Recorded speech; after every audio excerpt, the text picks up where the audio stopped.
O Solucionador Absoluto é com certeza a coisa mais misteriosa de Murder Drones. Só sabemos que ele é muito importante para a história. Se você tá boiando sobre o que eu tô falando, clica aqui do lado que eu fiz um vídeo do resumo completo dos 3 primeiros episódios dessa série, ó. Belíssimo. Eu sou o Blastit, nesse vídeo vamos falar sobre esse tal Solucionador Absoluto e várias outras coisinhas sobre esses adoráveis drones. Então se sentem, porque isso aqui vai demorar. A primeira vez que vemos sobre ele na série não é quando o corpo de Jay está se remontando em um caranguejo gigante e holo assustador, e muito menos quando a Uzi faz seu discurso no final do episódio 1, mas sim no HUD de divisão do N, quando ele tá fazendo um reboot de sistema. Aqui em cima, entre outras coisas, podemos ver que o Solucionador Absoluto foi bloqueado pela administração CIN, e que ele deve procurar um técnico certificado. O que tudo isso significa? É o que vamos descobrir. Primeiramente, vamos analisar os drones em si. Como nós sabemos, até agora foram apresentados 2 tipos de drone na série, os de desmontagem e os operários. Ambos possuem esse programa misterioso em seu sistema, mas por algum motivo eles agem um pouco diferente em cada modelo. Nos drones de desmontagem vemos eles usando a função de regeneração. Como vemos nessa parede, o Solucionador Absoluto está dando erro por conta de não ter material suficiente para a reparação, e por isso ele está usando de hologramas para atrair drones operários para reconstruir Jay. Quero deixar isso bem claro, ela estava inconsciente durante esse processo inteiro. O programa que estava fazendo tudo isso de forma autônoma, e até conseguindo conversar apesar da voz robótica, até porque ele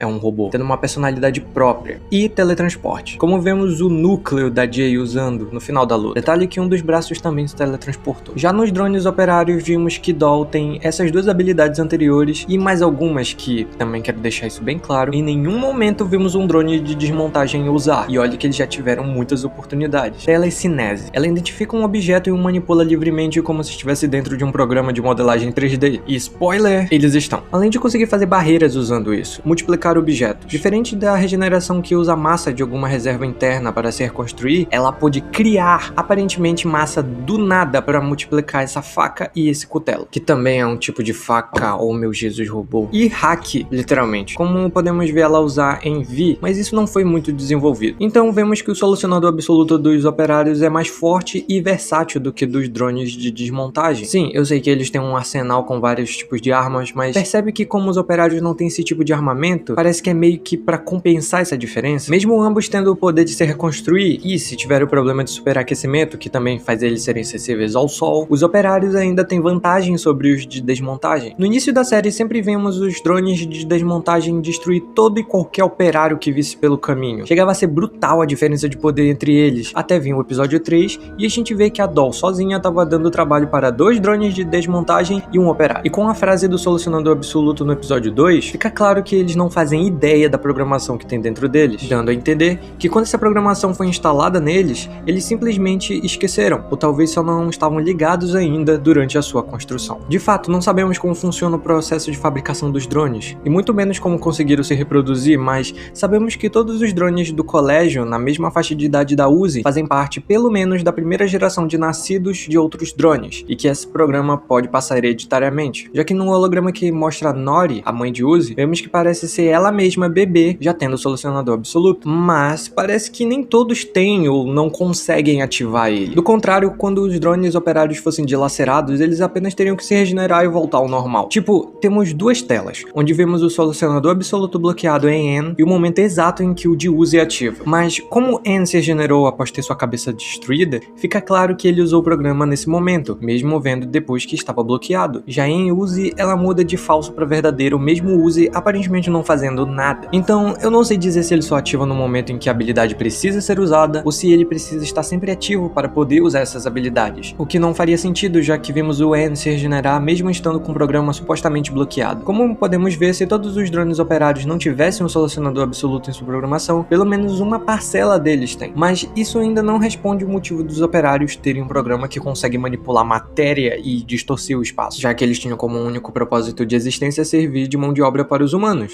certo? Tudo nos leva a crer que sim, os robôs operários parecem ser um modelo padrão usado pelos humanos para fazer vários tipos de trabalhos diferentes, desde carregar coisas pesadas até servir de empregados domésticos. Eles são tipo aqueles robozinhos japoneses que dançam. Mas já que eles parecem ser tão comuns e versáteis, talvez eles possam ter passado por alterações. Como todos sabem, Anne e seu grupo eram drones operários, mas agora eles são drones de desmontagem. E pelo que Jay falou, Si eliminamos esta colonia, seremos el mejor escuadrón del trimestre. Eles não são um único esquadrão em Cobre 9. Então sim, um drone operário pode virar um drone de desmontagem, mas se eles eram drones operários comuns e tem um solucionador absoluto neles, por que eles não usam as outras habilidades desse programa? O canal Rain Games apontou duas diferenças entre esses dois modelos. A primeira é que o modelo de desmontagem deu like nesse vídeo e a operária se inscreveu. Haha, peguei vocês. A segunda é que além da sua óbvia diferença física, o seu hardware, ele apontou, em resumo, que eles têm IDs diferentes. Por exemplo, N tem o Serial Designation N0x00100110, que também pode ser visto em sua abraçadeira. Já o professor de Uzi tem o seu ID, Jogo da Velha 2342. Isso nos diz duas coisas. Ambos foram construídos diretamente pela JC Jensen, do contrário não teriam por que ter números de série, e que a linha de produção deles são totalmente diferentes, o que explicaria o motivo dos drones de desmontagem terem um arsenal tão vasto e os operários não. Provavelmente porque o modelo de desmontagem foi criado especialmente para exterminar drones operários após a extinção humana em Cobre 9. Só que temos um probleminha aqui. Anne e seu grupo eram drones operários e tinham seus próprios IDs, mas após virarem drones de desmontagem, eles adquiriram um ID totalmente diferente, não só na abraçadeira, mas também em seu sistema. Então isso talvez queira dizer que os drones de desmontagem só podem ser criados exclusivamente pela JC Jensen, já que seu sistema foi modificado. Se for verdade, isso também quer dizer que um drone operário não pode espontaneamente se transformar em um drone de desmontagem, como é uma teoria bem famosa na comunidade. Mas calma, que eu não estou dizendo que é impossível, já que temos uma imagem que mostra uma silhueta de um drone operário com asas. Então sim, eles podem usar suas habilidades de regeneração para criar essas asas, mas duvido que irão evoluir exatamente para a forma de um drone de desmontagem. Então minha hipótese é, por a empresa ter controle sobre eles, ela pode ter mexido em seu sistema bloqueando o solucionador absoluto apenas para usar regeneração e teletransporte em caso de emergência, equipando-os com um arsenal e apagando a memória deles para não se desviarem da missão, acabar com todos os drones operários que estão corrompidos, como o Jay mesma diz. Nos envió la compañía.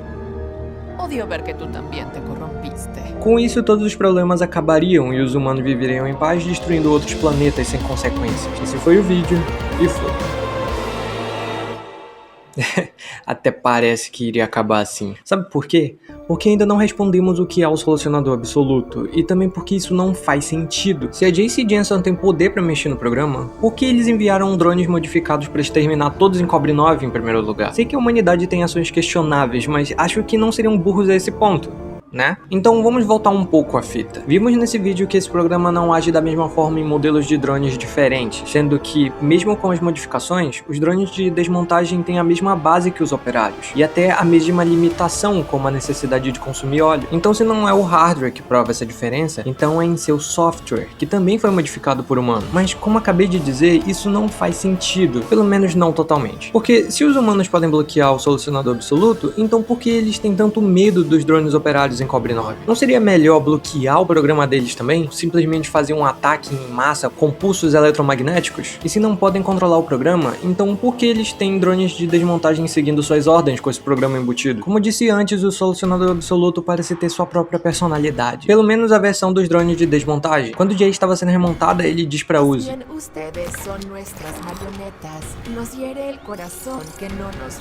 isso é um tanto curioso, não só porque ele diz controlá-los como marionetes, mas também porque ele diz nossas marionetes, dando a entender ou que eles são alguma espécie de colônia ou que o programa responde a alguém, já que ele diz claramente que está seguindo sua diretriz. Lembrando que esse solucionador absoluto está no corpo da Jay, que no início do episódio Anne disse que ela estava recebendo ordem de alguém, não da empresa em si, mas de alguém individual. Essa pessoa teria o controle dessa programação, logo também com o controle dos drones de desmontagem, o que faz ligação direta com o que Vi diz pra Anne. Então, qual a única pessoa que apareceu na série que trabalha para a empresa e poderia estar dando ordens para Jay? Exatamente, a Tess. No flashback de Anne, no início do episódio 2, um dos humanos comenta que precisa conter as idas de Tess ao lixão, da onde provavelmente ela pega os drones, e no fim dessa cena vemos que ela trouxe mais um. No fim do episódio 3, quando Tessa aparece, vemos que Jay está com ela vindo de dentro daquela cápsula onde ela acabou de aterrissar. Não só uma, mas são 3 cápsulas que vimos chegando no fim do episódio 1. Vemos que Tessa é uma técnica certificada da empresa, onde a tela de reboot de Anne, lá no episódio 1, pede para ele procurar. Então a minha teoria, com base em tudo que vimos até agora, é que, vindo do futuro aqui, enquanto eu estava editando esse vídeo e o Glitch estava soltando vários teasers do episódio 4, eu notei alguns detalhes que quebraram um pouco essa teoria, então eu vou consertá-la. Como eu disse, não sabemos exatamente do porquê os drones operários são tão poderosos, sendo que eles foram feitos apenas para servir de mão de obra. E queria fugir de teorias clichê, tipo teoria do coma e loop temporal, mas como tudo aponta para isso, eu não tenho escolha além de aceitar e apontar os fatos para isso. Então vamos lá. O solucionador absoluto nada mais é do que um experimento de uma empresa privada que queria brincar de Deus, mas que saiu do controle. Eu sei. Nada previsível, mas assim como os drones de desmontagem, vamos por partes. O símbolo do solucionador absoluto é esse, certo? Analisando melhor, ele é um cubo com 3 setas. Basicamente é um símbolo de espaço tridimensional, largura, altura e profundidade. Então, em que outro lugar já vimos isso? Exatamente. Vamos sair de Murder Drones e pular para Internation Cube, outra obra do Liam Vickers. Em inglês. Aqui acompanhamos Max e um robô com complexo de deusa. Não vou me aprofundar muito na história, até porque queria fazer um vídeo dedicado no futuro, mas basicamente é isso. Ela foi criada por uma empresa, tem um formato de cubo e manipula a matéria. Algo familiar? Na série, ela tem poder suficiente para transformar um helicóptero e 4 pessoas em uma bicicleta, mas uma das limitações que ela tem é de não conseguir criar matéria orgânica, pelo menos não algo que não seja um monstro. Eu sei que são obras diferentes, mas tantos autores costumam reaproveitar elementos de obras passadas e elas têm tantas semelhanças que não dá para ignorar isso. Então, com isso em mente, podemos voltar para Murder Drones. Aqui sabemos que toda a vida biológica foi exterminada do planeta, sabemos que o solucionador absoluto manipula matéria e até mesmo espaço, sabemos que ele também tem vontade própria e está controlando os drones como marionetes até certo ponto, e que Tessa tem um envolvimento direto com isso. Então, a teoria, com base em tudo que vemos até agora, é o seguinte: Tessa tem um interesse em comum por drones, e quando cresceu foi trabalhar para a empresa J.C. Jensen. Lá, eles criaram um dispositivo revolucionário capaz de manipular energia, matéria e o espaço. Porém, por ser uma tecnologia experimental, era preciso fazer mais testes. Então, foi usado um exoplaneta de mineração para instalar esse aparelho com seu software dentro dos drones. Obviamente, isso se espalhou e provocou a extinção biológica em Cobre 9. Esses drones começaram a se reproduzir e a sentir o efeito colateral desse poder, superaquecimento, o que acabou destruindo aqueles que não consumiram óleo e talvez fazendo outros se afastarem para locais mais remotos com pouca incidência solar, como florestas densas, por exemplo. Então, Tessa, ao saber disso, propôs à empresa ir ao exoplaneta usando seus próprios drones modificados como uma versão do solucionador absoluto controlada. Mas, claro que isso é apenas para cumprir seu interesse pessoal oculto com a versão dos drones operários. Eu sei, essa teoria tem furos, e que também não consegui explicar alguns elementos, como a relação de Nori e Eva, as mães de Uzi e de Doll, que tiveram um certo foco em pulseiras. O nome de Nori apareceu em glitch de Doll, também tem esse símbolozinho que aparece no crachá de Eva e nesse glitch, mas tudo que consegui pensar é que esse símbolo tem a ver com o acampamento que veremos no episódio 4, e lá de alguma forma irão saber mais sobre elas. Esse é o melhor que eu consegui fazer com todas as informações da série até o momento, e sinceramente espero que esse vídeo envelheça como um ótimo vinho e não como um leite. Referências. Lembrando que até isso ser confirmado é apenas uma teoria. Obrigado pelo seu tempo e fui.